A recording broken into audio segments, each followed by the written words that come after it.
47 FM, Curio Ciné, avec les montreurs d'images. Salut Eric et Eddie Papé, bonjour à tous. Pour Curio Ciné numéro 7, nous partons en Roumanie pour parler du baccalauréat de Cristian Mungiu. Salut Mathieu, alors cette semaine, un film primé à Cannes, puisque Baccalauréat a reçu le prix de la mise en scène lors de l'édition 2016. Tout à fait, j'expliquerai d'ailleurs le pourquoi de ce prix en fin de chronique. En attendant, je peux vous dire que ce film raconte l'histoire de Romeo Aldea, médecin dans une bourgade de Transylvanie. Celui-ci a tout fait pour que sa fille, Elisa, soit acceptée dans une université anglaise. Il ne reste plus à la jeune fille, très bonne élève, qu'une formalité, obtenir son baccalauréat.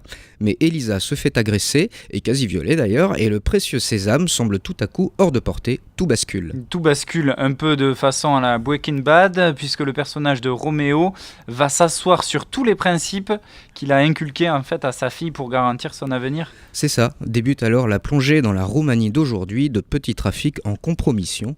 Roméo se jette dans un enfer qui, comme dit le proverbe, est pavé de bonnes intentions. Bien qu'elle soit en version originale, on écoute tout de suite un court extrait de la bande-annonce, et c'est sur 47 FM.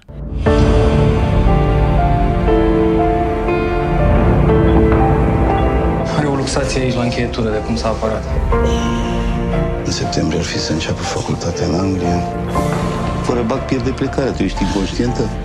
Doar nu să-și bată joc de atâta muncă pentru că s-a întâmplat accidentul ăsta.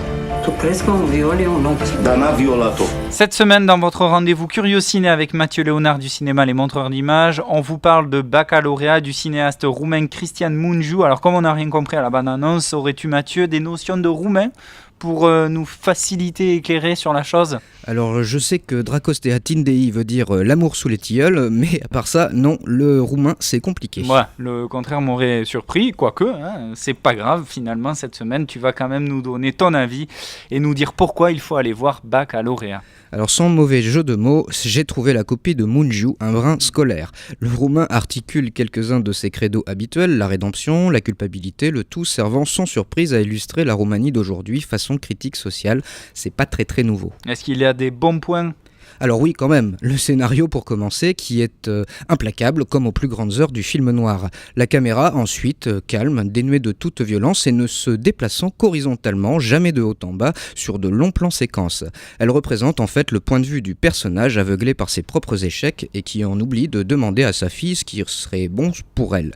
C'est là la bonne idée qui a été récompensée à Cannes d'ailleurs par le prix de la mise en scène. À défaut de passionner, Baccalauréat est donc un conte moral plutôt angoissant dans un pays voisin qu'on ne connaît pas si bien, c'est plutôt bien fait. Ouais, à découvrir donc cette semaine du côté du studio Ferry, les montreurs d'images. Merci Mathieu, à mardi. Merci Di Papé, salut Eric, à la semaine prochaine. Curio Ciné, à écouter ou réécouter en podcast sur 47fm.net.